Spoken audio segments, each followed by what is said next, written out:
Salut, j'espère que vous allez bien aujourd'hui dans cette vidéo. Aujourd'hui, on va parler d'introversion, comment être à l'aise socialement quand on est introverti. Je suis introverti. Alors, cette semaine, j'ai sorti une formation qui est dédiée aux groupes sociaux. Et justement, je pense qu'il y a beaucoup de gens qui ont les deux, c'est-à-dire qui ont des problèmes pour être à l'aise dans les groupes sociaux, justement parce qu'ils sont introvertis. Donc l'introversion, si vous regardez sur internet, il y a plein de définitions de l'introversion. Moi, la définition qui me semble la plus pertinente, c'est tout simplement le fait que l'introverti va perdre son énergie, c'est-à-dire qu'en fait l'introverti est beaucoup plus réactif aux stimulations du monde extérieur. Et l'introverti va perdre son énergie quand il est typiquement avec beaucoup de stimulation et donc par exemple dans les groupes sociaux, alors que l'extraverti c'est l'inverse, l'extraverti va regagner son énergie quand il est dans des environnements sociaux et donc dans des groupes sociaux. Donc c'est la principale différence, vous pouvez le voir assez facilement, tout simplement quand vous êtes introverti, au bout de 2-3 heures dans un groupe social, vous allez sentir que vous avez juste besoin d'être tranquille, quoi. Vous avez besoin d'être tranquille, vous avez besoin d'être seul en fait et de pouvoir être vraiment un petit peu dans votre tête, dans votre monde intérieur. Alors que l'extraverti, c'est l'inverse. Après 2-3 heures dans un groupe social, il va dire mais j'ai envie que la soirée dure jusqu'au bout de la nuit. Globalement, c'est l'idée, en gardant bien en tête qu'on ne peut pas vraiment le changer. L'introversion et l'extraversion, c'est inné, c'est-à-dire que voilà, on est introverti ou on est extraverti. Ça n'empêche pas, encore une fois, comme je vous le dis, moi j'étais introverti, j'étais très mal à l'aise socialement. Aujourd'hui, je me considère comme à l'aise socialement. Et quand je me dis je me considère comme à l'aise socialement, ça veut dire que les objectifs sociaux que je peux avoir, il n'y a plus d'objectifs qui me posent vraiment problème, c'est-à-dire que voilà, alors je dis pas que voilà, je suis tout le temps parfait et que tout va bien tout le temps, mais je sais que sur du court terme, on va dire, je peux obtenir les objectifs que j'ai envie et je sais que voilà, quand j'arrive dans un groupe social, je peux être à l'aise dans ce groupe social. Donc voilà, maintenant évidemment je continue toujours à progresser, on continue toujours d'apprendre évidemment, mais on peut tout à fait en adaptant les choses être à l'aise et être introverti, être à l'aise socialement, être introverti. Et donc on va voir dans cette formation, en tout cas je vais vous donner mon expérience de comment j'ai fait et des points principaux pour pouvoir être à l'aise socialement quand on est introverti. Donc le premier point, et pour moi c'est peut-être le point, je sais pas si c'est le point le plus important, mais c'est un point très important, c'est la gestion d'énergie. Tout simplement parce que comme je vous l'ai dit, quand on est introverti, il faut vraiment imaginer un petit peu comme dans un jeu vidéo et qu'on a une jauge d'énergie et que quand on arrive en groupe, quand on arrive dans un environnement social stimulant et qu'on est introverti, la jauge d'énergie ne fait que descendre en fait. C'est-à-dire il n'y a jamais un moment où elle va remonter, elle ne fait que descendre. Donc ça veut dire concrètement que quand vous allez arriver dans des environnements de groupes sociaux, quand vous allez par exemple dans une soirée, je vous conseille vraiment d'être bien reposé. Et moi, c'est souvent ce que je fais, c'est-à-dire que quand vraiment les moments, les périodes, notamment c'est souvent l'été où je choisis d'être social, ce que je fais, c'est que avant, si par exemple je me dis ok, je vais être à l'endroit en question à 19h, par exemple à 16h, 16h30, je vais faire une petite sieste, une sieste d'1 heure, vraiment pour bien être reposé. Et ensuite je me prépare et quand j'arrive, je suis vraiment frais et dispo.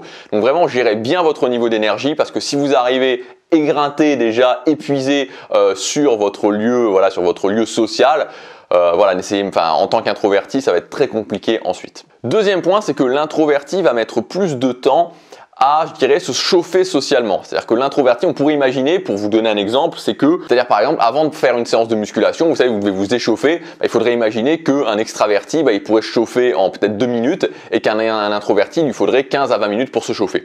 Donc c'est la même chose, c'est ce qui va se passer dans les domaines sociaux, dans les environnements sociaux. Donc moi, la chose que j'avais trouvée par rapport à ça, c'est tout simplement de me préchauffer socialement.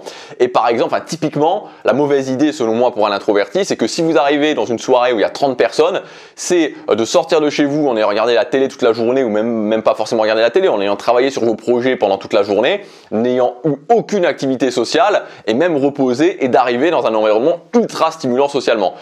C'est-à-dire que là, c'est vraiment il y a vraiment une trop grosse différence. Donc l'idée, c'est de faire plutôt que d'arriver vraiment d'avoir une marche comme ça à monter, c'est essayer de faire un pont. Et donc typiquement, ce qui peut se passer pour ce genre de soirée, c'est tout simplement de contacter 1 ou 2 personnes que vous connaissez et peut-être avant la soirée, par exemple, d'aller manger, de se faire un restaurant avant la soirée pour un petit peu se pumper un petit peu socialement. Donc cette idée de chauffe sociale, elle est vraiment très importante pour les introvertis. Troisième point, c'est de vraiment profiter du début de la soirée. Donc c'est pour ça que pour moi, le schéma idéal de l'introverti, c'est énergie, bien se reposer, ensuite chauffe sociale, et quand j'arrive sur le lieu justement, l'environnement social, à ce moment-là je commence très fort, parce que gardez bien en tête que votre énergie ne va faire que baisser. Donc la première demi-heure, la première heure et demie, c'est vraiment les moments importants, parce que si pendant 2 heures vous faites rien, c'est clair et net que après vous allez être fatigué, il va rien se passer, vous aurez vraiment, voilà, vous aurez vécu une mauvaise soirée. Quatrième point, et ça c'est vraiment quelque chose qu'il faut s'entraîner à faire, parce qu'en tant qu'introverti c'est difficile,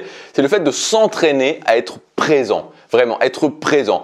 L'introverti va avoir beaucoup plus tendance à, en fait, c'est-à-dire à sortir, s'extraire du réel, on pourrait dire, et se retrouver dans sa tête. Et donc typiquement, vous êtes avec 1 ou 2 personnes, vous êtes en train de discuter, et puis à un moment donné, je sais pas moi, 5 minutes après, vous apercevez que vous avez complètement quitté la conversation et que vous étiez dans votre tête. Donc vraiment, l'idée, c'est de se dire, ok, quand je suis dans un environnement social, il vaut mieux que ce soit plus restreint en temps, c'est-à-dire qu'il vaut mieux se dire ok, je reste à cette soirée par exemple de 19h à 22h plutôt que de 19h à 4h du matin. Il vaut mieux que ce soit plus restreint, et moi c'est ce que je fais, c'est-à-dire que j'essaie de faire des choses plus restreintes mais plus intenses, et quand j'y suis, je me concentre sur le fait d'y être. Et quand je vois, c'est un petit peu, en fait, c'est exactement le même principe que méditer, si vous voulez. Si vous avez déjà médité, vous savez que quand vous méditez, le jeu, entre guillemets, c'est vraiment d'être capable de ne pas se laisser emporter par ses pensées. Là, c'est exactement la même chose pour un introverti dans un environnement social. Le but, c'est de ne pas rentrer dans sa tête et d'être vraiment présent dans l'environnement social. Le 5e point, et ça, c'est un conseil qui s'adresse vraiment uniquement aux introvertis, pas aux extravertis, c'est le fait de toujours préférer dire quelque chose que de ne rien dire. En général, l'introverti, il met beaucoup trop de poids sur le fait de savoir si ce qu'il va dire va être intéressant ou pas. Et en fait, pour un introverti, en tout cas moi, c'est ce que je pense, hein, voilà, c'est vraiment ce que je crois par rapport à ça, c'est que c'est beaucoup plus intéressant de parler et vraiment de dire des choses plutôt que de ne rien dire. Donc sortez cette question de votre tête, est-ce que c'est vraiment intéressant ce que je dis, et préférez parler, parce que quand on est introverti, c'est vraiment très rare. C'est-à-dire que la problématique, parce que pour un extraverti, c'est une autre problématique. C'est-à-dire que l'extraverti va plutôt avoir une problématique de trop parler, et très souvent, enfin pas très souvent, mais il peut avoir cette problématique que les gens disent ah, cette personne-là, c'est une vraie pipelette, et cette personne-là, entre guillemets, elle est un peu lourde. Mais ça, c'est une problématique d'extraverti, c'est pas une problématique d'introverti. Voilà, l'introverti, c'est pas ça. Donc quand vous êtes introverti, dites-vous ok, je suis là et je parle. Voilà. Dites-vous toujours, ok, il vaut beaucoup mieux parler, même si c'est pas intéressant, que de ne pas parler. Et enfin, le dernier point, si vous êtes introverti, évitez ce que j'appellerais les enfers à introvertis. Donc typiquement, selon moi, voilà, c'est mon point de vue, et moi c'est quelque chose que j'ai abandonné, le club, la boîte de nuit, voilà, c'est pas la bonne idée pour l'introverti. Vraiment, typiquement, c'est pas la bonne idée. C'est-à-dire que c'est ultra stimulant, énormément de bruit, il y a beaucoup de monde. Voilà, le niveau d'énergie en plus, bon ça je l'ai pas abordé, mais on pourrait en parler. C'est-à-dire que le niveau d'énergie générale est excessivement haut.